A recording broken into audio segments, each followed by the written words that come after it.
Valley's leading news program with meteorologist Brittany Boyer and Walter Perez.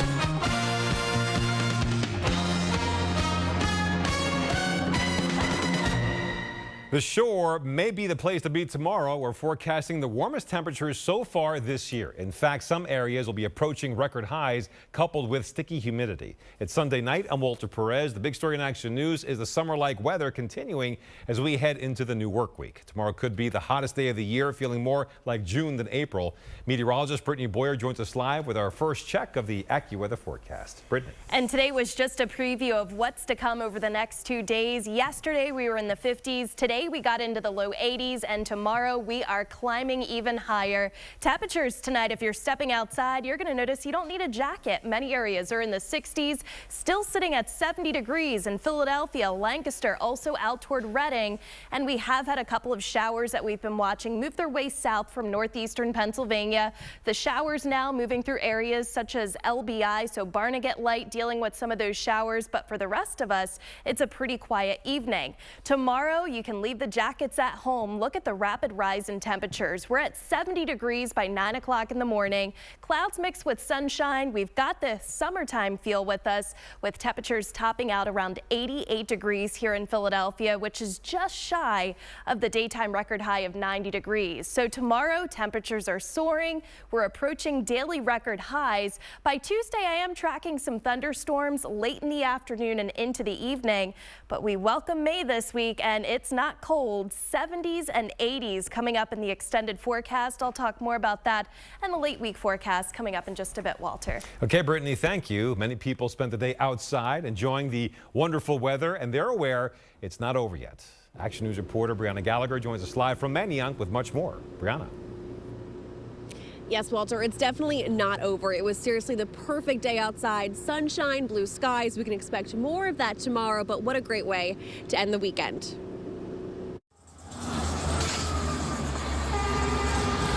If you're from Philly, everybody come to Kelly Drive, so it's a place where everybody come, enjoy the water. She couldn't have said it any better. Kelly Drive is the place to be on a warm, sunny day. I'm just outside enjoying the weather with my family. We're eating seafood today. Just having a good day, family day, making sure that he gets some time, ride the bike, ride the scooters, and just have a good day. Whether it was family time, biking, running, or even a picnic, people were everywhere you looked. We tried to come out earlier and there was no parking, so we went down to the city for a little bit and then came up here for a picnic because it's so nice. I'm in school, so I'm going to be studying outside tomorrow, but it's crazy considering last week in the morning there was frost on the car, so it's pretty wild. Main Street in Manayunk was full of people enjoying a Sunday dinner before getting ready to start the work week. Although today was warm, tomorrow is definitely going to feel like summer. 90 what, tomorrow? Yeah. You lying. I'm calling out of work tomorrow. Say, no, I ain't gonna call out tomorrow. It's hard to believe we're going to be just shy of 90 degrees tomorrow. Hopefully this sticks around. We're live in Manayunk tonight. Brianna Gallagher, Channel 6 Action News. Walter? All right, thank you, Brianna. Well, it was not the outcome Sixers fans were hoping for at the Wells Fargo Center this afternoon. They fell to the Knicks in Game 4 of the series. There was no mistaking the disappointing look on fans' faces as they left the arena.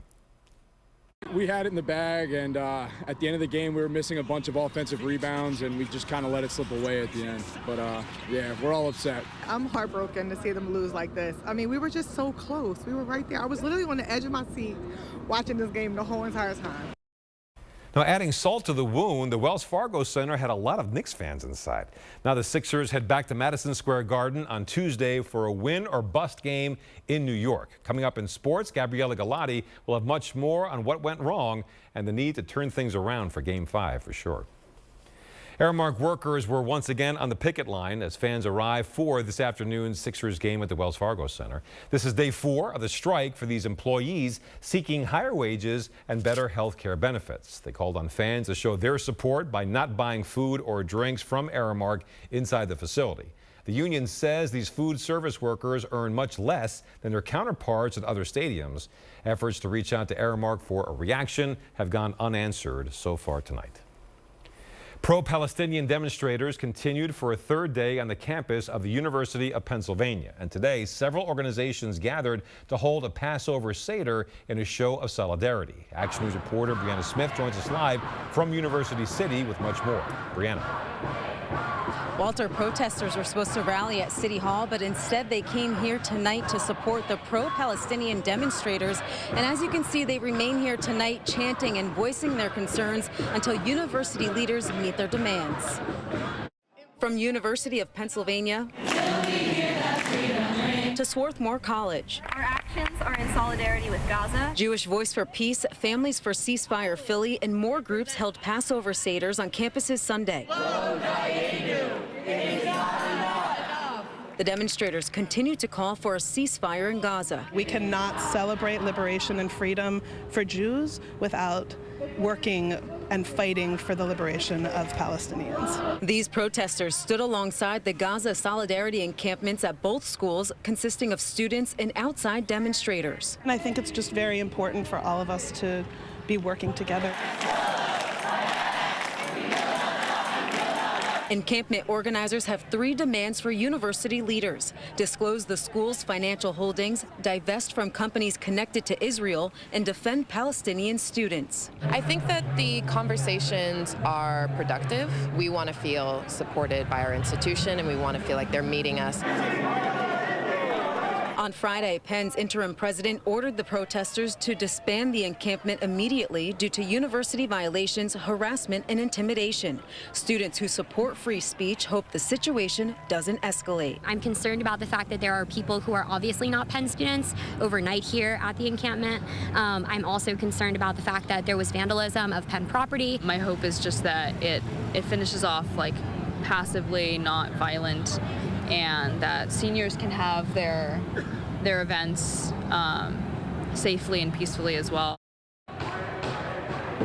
Now, we heard from university leaders tonight, and they say the interim president and provost met with several student and faculty protesters Saturday night to hear their concerns. They reiterated to the protesters the importance of complying with Penn's policies, which are designed to support open expression while ensuring the safety of all of our campus. Now, they will continue to meet with university leaders and talk and hopefully meet an agreement, and they say that they will continue to occupy this space until their demands are met. Live in University City, Brianna Smith, Channel 6 Action News. Walter? Okay, Brianna, thank you. Pro-Palestinian and pro-Israeli demonstrators clashed on the campus of UCLA today. A university spokesperson says demonstrators knocked over a barrier used to separate the two groups. Once that happened, both sides started fighting. There's no word if anybody was injured or if any arrests were made. Demonstrations also continued at nearby USC today. University officials say protesters there did more damage to the campus and monuments yesterday. With that said, Israel continues its military operation in Gaza, even as international pressure grows for both sides to reach a deal for a ceasefire. Secretary of State Antony Blinken will travel to Saudi Arabia this week as negotiations between Hamas and Israel move into a critical phase. The Biden administration says Blinken will be pushing for a 6-week ceasefire. And what we're hoping is that after 6 weeks of a temporary ceasefire, we can maybe get something more enduring in place. Meanwhile, the Israeli military has released video of onshore preparations along the Gaza coast as the U.S. military works to install an offshore temporary pier to bring in large shipments of humanitarian aid to Gaza. The food charity World Central Kitchen says it will resume operations in Gaza tomorrow. This comes 4 weeks after an Israeli military strike killed 7 aid workers in the Gaza Strip.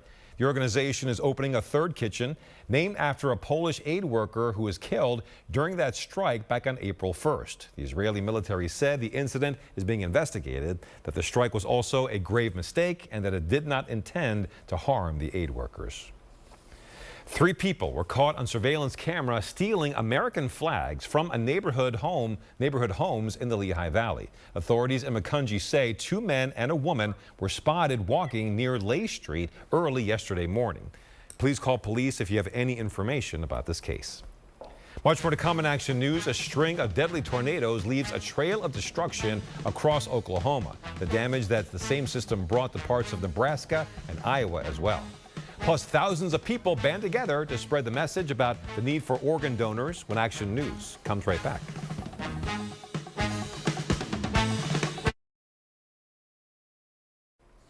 A deadly tornado outbreak in Oklahoma resulted in widespread devastation overnight. Officials in the Sooner State confirmed at least 4 fatalities, including an infant. Dozens more were injured. One of the hardest hit areas was in Sulphur, Murray County in the southern part of the state. The governor has issued an emergency declaration saying he has never experienced this kind of devastation during his time in public office. I know we had the 99 tornado and we've had some F5s. We've had some stuff that hit neighborhoods. Thank goodness it was a downtown, that there wasn't a lot of people here at 10:30 at night. Search and rescue efforts are still underway. Right now, nearly 47 million people from Missouri to Texas are at risk for more tornadoes, downpours, and flash flooding as well.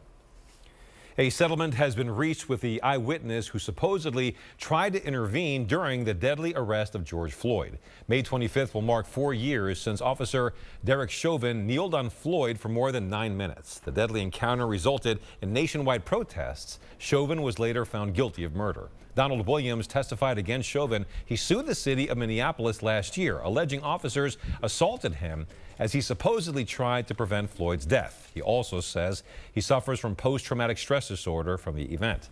Minneapolis City Council has agreed to a $150,000 settlement. With college costs soaring and millions struggling to pay off student loans, more and more people are questioning whether a 4-year degree is even worth it. So an increasing number of young people are turning to trade schools. Enrollment jumped by a record 16% last year compared to just over 1% for traditional colleges. In an exclusive interview with ABC News, the CEO of Walmart US says having the right skills can sometimes be more important than having the right degree. Let's say you wanted to be a technician, or a truck driver, a robot tech, or a pharmacy tech. We have those programs where you can do that on the job while you're working, and they lead to great careers. Meanwhile, Walmart is now among a number of companies removing college degree requirements from some corporate jobs. The 27th annual Gift of Life Donor Dash kicked off at the Philadelphia Navy Yard this morning. Nearly 15,000 people taking part in a 5K run, a 10K run, or a 3K walk. Action News reporter Sharifa Jackson has more. Whether you're running, working, or a supporter, everyone at the Navy Yard for the Gift of Life Donor Dash shared the same goal. Whether you're receiving, whether you're actually being a donor, you don't know how many lives you actually change until you actually see it in person. Brian Waters says he's preparing to donate a kidney to his father. He joined thousands of others for the Donor Dash. This run has led the country in donations for 50 years. Today, the donations totaled more than $650,000. It's so important to raise awareness for donation because we have over 100,000 patients still waiting a transplant, over 5,000 in our area. Participants were able to do a 10K, 5K run, or a 3K walk. We met John Paul as he crossed the finish line. I did the 3K last year and had a goal to do the 5K this year, so in honor of my donor, Jack Sinat. His gift of life, a heart, coming from Cherie Sinat's 22-year-old son. The event important to not just transplant recipients and donors, but their families as well. She flew from Florida for this moment. Jack was a great human being who did a lot in his short years, and John Paul is carrying the torch. And this is the 27th Donor Dash and another successful year with up to 15,000 participants. Organizers say that this was the biggest year yet. Reporting from the Naval Yard, Sharifa Jackson, Channel 6 Action News. First responders were celebrated today in Delaware County. First Baptist Church in Collingdale hosted a first responder appreciation service. The service began with a special video, followed by a series of songs led by the church praise team. Police, fire, and EMS personnel were served a catered lunch following the service. It was a first-of-its-kind event in Newark, Delaware County, in Newark, Delaware, I should say today. Teams of 6 to 10 people competed to see who could pull a fully loaded 20-ton fire truck down Academy Street. The team with the fastest pulling time was declared the winner, of course. Proceeds from the event benefit the Aetna Hose, Hook, and Ladder Company.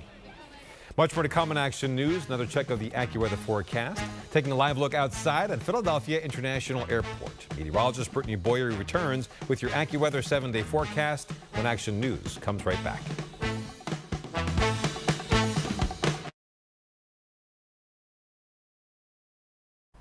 Jim's Steaks on South Street is set to reopen this week after a massive fire 2 years ago. You may remember the fire broke out back on July 29, 2022, destroying the entire building.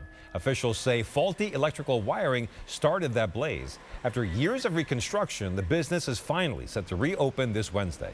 President Ken Silver says they expanded into the building next door, making room for an additional 60 customers. Time for another check of the AccuWeather forecast, and we are cranking up the heat around here with summer-like conditions stretching into the work week. Meteorologist Brittany Boyer in the Weather Center with details tonight. Brittany. Some of us might be cranking up the AC this week because these temperatures are going to be pretty warm, especially Monday and Tuesday. And one spot you might find yourself trying to head down to beat the heat is, of course, the Jersey Shore. Not too many people here as we look at Sky 6 tonight down in Atlantic City. And we get you out the door tomorrow morning here in Philadelphia. And at the get-go, temperatures are warm, 63 degrees at 7 o'clock in the morning. You can leave the jacket at home because if you thought it was warm today, it's even warmer tomorrow. 18 degrees above average. We're closing in on 90 degrees tomorrow afternoon, likely topping out at 88 here in the city, but we very well could have one or two spots that maybe hit that 90-degree benchmark for the first time this season. Speaking of temperatures, right now at the airport, it is very mild out there. I mean, it's after 11 and we're still at 70 degrees. We have some clouds filtering in, but overall, it's just a very mild night. Temperatures north and west of the city, 69 in Pottstown, 65 degrees in Doylestown. Farther south, we have 68 degrees in Hamilton. Mild temperatures at the shore, even mild temperatures as you work your way up toward the Poconos. We have had a couple of spotty showers driving south from the Poconos this evening. At this point, still just a few of them out toward the coast into Ocean County. We have a few more bits of showers here that are likely going to be pushing south and east overnight tonight. But outside of that, it's about the widespread warmth getting you out the door tomorrow morning, 7 o'clock. Again, we're in the low 60s. As we approach lunchtime, we have clouds and sunshine. Overall, a nice day. At lunchtime, maybe take lunch outside tomorrow. Temperatures are in the low 80s. The call from AccuWeather for your Monday brings us the warmest day so far this year, 88 degrees here in Philadelphia. The daily high temperature record for tomorrow is 90, so we're within range with the temperature tomorrow. 88 degrees in Millville, 88 degrees in Reading, also back toward Lancaster County. Those temperatures in the upper 80s. You probably noticed today it was a little humid outside. Our dew points will start to go up the next couple of days. You can see it's in that humid category. The higher the number, the more uncomfortable it is. So we've got the summertime heat and humidity. Nighttime lows Monday into Tuesday morning, once again staying very mild. But Tuesday we will have a backdoor cold front slipping through, so you can see kind of the different or the change in the air mass here north and east of that boundary. We're still looking pretty mild here in Philadelphia on Tuesday, but then a cold front brings at least some slightly cooler temperatures by the middle of the week. Here's your exclusive AccuWeather 7-day forecast. Upper 80s tomorrow, followed by that cold front on Tuesday that will bring some late day showers and thunderstorms. We're not exactly cold behind the front. Wednesday still comes with a few showers. We hold temperatures in the upper 70s. Thursday mostly sunny and nice. Even Friday looking good here with highs in the upper 70s. We will have to watch for the chances of showers next weekend. But even then, we're in the low to mid 70s, which is not bad for early May. And tomorrow sounds sticky for sure. It's going to be a warm one. Okay, thank you, Brittany. One of the city's largest and longest running food festivals returned to South Philadelphia for its 18th year. Flavors on the Avenue Festival took over 5 blocks of East Passyunk today. More than 24 restaurants, cafes, and bars served up their signature dishes and street food. The celebration also included live music, sidewalk sales, and games, along with arts and crafts. The Phillie Phanatic helped kick off the 13th annual For Pete's Sake Walk at Citizens Bank Park in South Philadelphia this afternoon. More than 1,600 people walked 3 laps around the concourse, along with a lap around the bases. They also had a chance to meet 1993 National League champion Mickey Morandini. The event raises money to help support families battling cancer. Much more to come in Action News, an idea that became a home run for local kids. How an organization passes the ball to children with disabilities, providing them with an inclusive space to get them playing ball.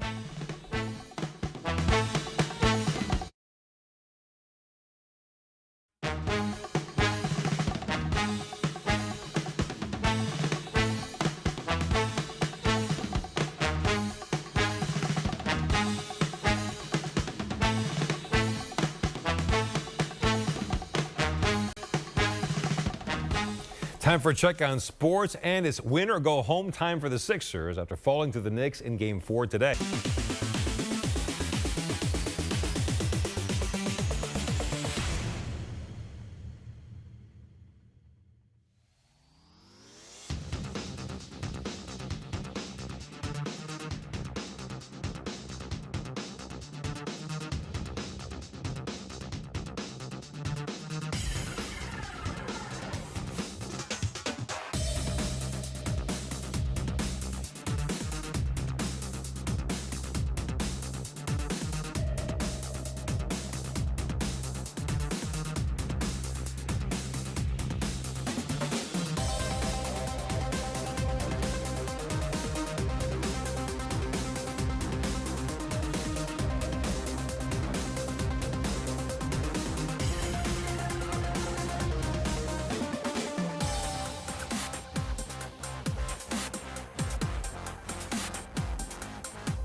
We have all this and so much more, including the NFL draft coming up in SportsCenter. Lots to talk about. Sure do. All right. Thank you, Gabriella. Runners were blasted with color today for a good cause in Delaware County. This is the Hope for Hallie Color Run Walk in Swarthmore. It was named after Hallie Jackson, a young lady from her area whose battle against mental health issues inspired many to help people like her. The event helps to raise awareness about mental health awareness and provide scholarships for therapy services. The Philadelphia Zoo hosted its Run Wild for the Zoo 5K and Fun Run today. It was the zoo's biggest run yet, with more than 2,000 people making their way through the 42-acre campus. Along the way, this event raised $100,000 to help care for the zoo's 1,900 animals.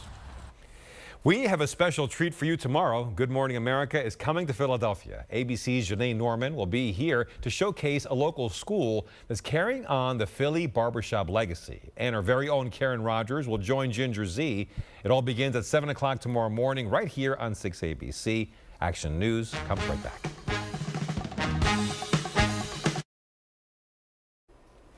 The approaching summer season means opportunities for some extra cash. Hershey Park is hosting a hiring event next weekend for part-time positions. The event is scheduled for Saturday, May 4th.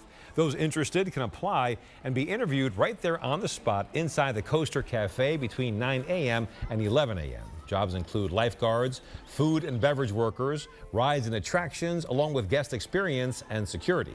You must be at least 15 years old to apply, and you could earn up to $17 an hour. All new hires will receive a special Hershey Park discount as well. Dorney Park in Allentown, Lehigh County will open next weekend for a preseason preview day. During that time, guests will be able to ride the new Iron Menace roller coaster. All the park's other coasters are scheduled to be open, along with the kid-friendly Planet Snoopy area. The next preseason preview days will be next Saturday and Sunday before opening day on May 10th. Local children and adults with disabilities are getting on the field with a little help from their peers. Support a Sport provides an inclusive space for these athletes where people of all ages can get in on the fun. Action News community journalist Nick Idenisi has the full story. There you go. Nice. Ready? You're going to catch it? And that's what it's all about, making sure that they're keeping social and doing things together and really accepting everybody. Nice. We are the founders of Support a Sport. Support a Sport provides sports camps and clinics for youth and young adults with intellectual and physical disabilities in Delaware County. Nice!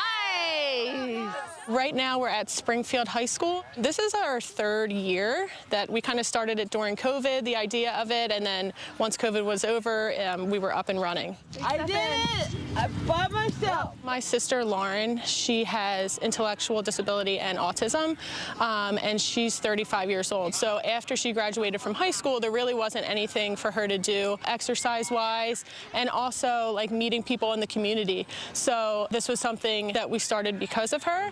Yes, Maggie!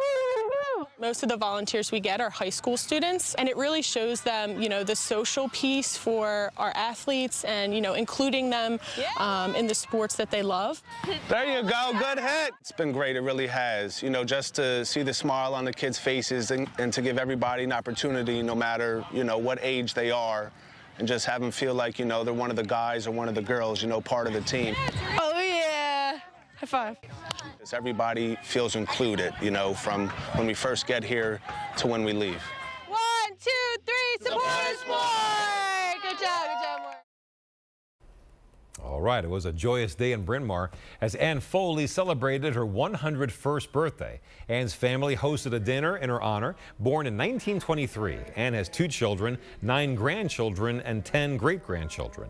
Ann says she keeps busy by playing bingo, reading, doing crossword puzzles, and runs the senior citizens group with Our Mother of Good Counsel Church. And her secret to longevity? Drink a Manhattan before dinner every night.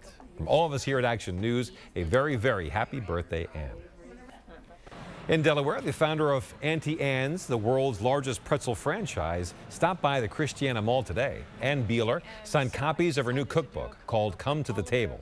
Come to the Table includes recipes from Beeler's childhood on her family farm in Lancaster County.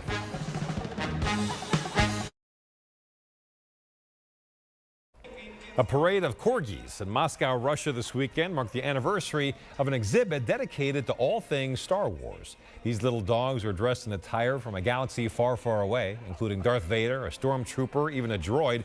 The exhibit, which is called A Galaxy Far, Far Away, opened to the public 1 year ago.